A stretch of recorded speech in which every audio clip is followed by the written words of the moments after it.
Hello everyone, welcome back to my channel. I hope you all are well and I hope you all are learning well. आज की हमारी class day 3 है हमारी practice series का।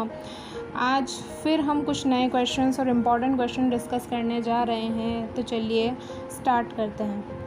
Question number 1 है, पियाजे के संज्ञानात्मक विकास के सिद्धांत से निहितार्थ निकालते हुए एक ग्रेड 6 से 8 के शिक्षक को अपनी कक्षा में क्या करना चाहिए। 6 to 8th क्लास का शिक्षक है, 6 to 8th क्लास को उसको पढ़ाना है, तो उसे अपनी क्लास में क्या करना चाहिए अपने बच्चों को पढ़ाने के लिए या क्लास के बच्चों को पढ़ाने के लिए।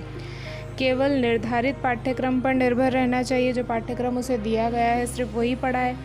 तार्किक बहस के प्रयोग को हतोत्साहित करे, तर्क बिल्कुल करने ही ना दे बच्चों को क्लास में। ऐसी समस्याएं प्रस्तुत करनी चाहिए जिसमें तर्क आधारित समाधान की आवश्यकता होती है, या फिर एक अवधारणा को पढ़ाने के लिए केवल मूर्त सामग्रियों का प्रयोग करना चाहिए। तो सीधी सी बात है, सबसे पहले आप क्लास देख के बच्चों की एज पर पहुंच जाइए। अगर आप एज पे पहुंच जाएंगे तो आपको पता चल जाएगा कि वो कौन सी स्टेज से बच्चे संबंधित हैं, और फिर जब आप स्टेज पर पहुंच जाएंगे तो आप तरीके तक पहुंच जाएंगे कि किस तरीके से एक टीचर उनको पढ़ाएगा। ओके, तो 6 to 8th में जो बच्चे होते हैं वो उनकी एज अमूमन 11 से ऊपर ही होती है, और 7 से 11 तक पियाजे की तीसरी स्टेज होती है और उसके बाद चौथी स्टेज आ जाती है। ओके, 7 से 11 तक मूर्त संक्रियात्मक अवस्था होती है, जिसमें कि हम मूर्त वस्तुएं दिखाकर बच्चों को पढ़ाते हैं, और उसके बाद जो स्टेज आती है वो चौथी स्टेज है फॉर्मल ऑपरेशनल स्टेज या औपचारिक संक्रियात्मक अवस्था, जिसमें कि वो अमूर्त चिंतन करना चालू कर देते हैं। ओके, तो ऑप्शन ए कट जाएगा, पाठ्यक्रम पर निर्भर रहना, ये बहुत संकुचित इसका आंसर हो गया। तार्किक बहस को हतोत्साहित करना, ये नेगेटिव जा रहा है, ये भी कट जाएगा। एक मूर्त अवधारणा को पढ़ाने के लिए केवल मूर्त सामग्रियों का प्रयोग करना, तो मूर्त वाली तो स्टेज है ही नहीं है, ये लास्ट स्टेज है, 4th स्टेज है, मूर्त वाली तो ख़त्म हो गई। तो इसका करेक्ट आंसर होगा सी। ऐसी प्रॉब्लम उनके सामने हम प्रस्तुत करें जिसके समाधान करने में उनका जो तार्किक क्षमता है वो विकसित हो। ओके, नेक्स्ट क्वेश्चन है, शैशवावस्था की अवधि है या शैशव काल की अवधि। अब ये मोस्ट कंफ्यूजिंग क्वेश्चन है। ये क्वेश्चन प्रीवियस ईयर में आया हुआ है और इस पर बोनस भी दिया गया है। ऑप्शन से इसमें जन्म से 5 वर्ष, जन्म से 2 वर्ष, जन्म से 3 वर्ष या जन्म से 1 वर्ष। तो कुछ जो मनोवैज्ञानिक है वो शैशवावस्था की अवधि जन्म से 5 या 6 वर्ष मानते हैं, और कुछ मनोवैज्ञानिक शैशवावस्था की अवधि जन्म से 2 वर्ष ही मानते हैं, और फिर वो आने वाली जो अवस्था है बाल्यावस्था, उसको 2 टुकड़ों में डिवाइड कर देते हैं, उत्तर बाल्यावस्था और पूर्व बाल्यावस्था। तो बच्चे कंफ्यूज हो जाते हैं कि शैशवावस्था की अवधि आखिर है क्या। तो ऑप्शन में जन्म से 5 वर्ष या जन्म से 2 वर्ष, ये दोनों एक साथ कभी भी नहीं आएंगे। अगर ये आ गए तो आपको बोनस मिलना ही मिलना है। इन दोनों में से एक ही आएगा और एक ही आपको टिक करना है।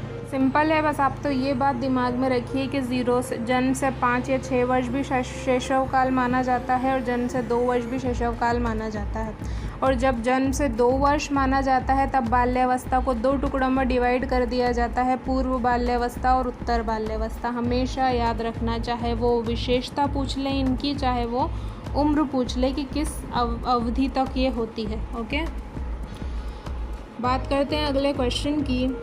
RTE 2009 या राइट टू एजुकेशन 2009 की किस धारा में ये प्रावधान किया गया है कि निजी स्कूल में दुर्बल वर्ग के बच्चों को 25% का आरक्षण दिया जाएगा, या 25% उनके लिए सीटें जो है वो आरक्षित की जाएगी, प्राइवेट स्कूल में भी निजी स्कूल में भी। तो ये कौन सी धारा में कहा गया है RTE 2009 की, तो इसमें समझने वाली कोई बात नहीं है, ये फैक्चुअल क्वेश्चन है। धारा 12 जो है RTE की वो ये कहती है कि जो प्राइवेट स्कूल हैं वो अपने स्कूल में जो दुर्बल वर्ग के बच्चे हैं या जो वंचित वर्ग के बच्चे हैं उनके लिए 25% सीट खाली रखेंगे, और वो उनको फ्री में पढ़ाएंगे, और उसका पैसा सरकार फिर उन निजी स्कूल को देती है। ओके, बात करते हैं अगले क्वेश्चन की। एक 5 वर्ष के बच्चे में दूसरे के प्रति प्रतिक्रिया तथा संप्रेषण में कमी है। तथा असामान्य व्यवहार को वो बार बार करता है। इस तरीके के लक्षण किस चीज़ का प्रतीक है? श्रवण बाधिता, शैक्षिक पिछड़ापन, शैशव स्वालीनता या अधिगम अक्षमता। तो ये श्रवण बाधिता, सुनने में उसको परेशानी है। श्रवण बाधिता इसका आंसर नहीं होगा। ज़रूरी नहीं है कि बच्चा अगर आपके सवालों का जवाब कम दे रहा है तो उसे सुनाई कम दे रहा है। ओके।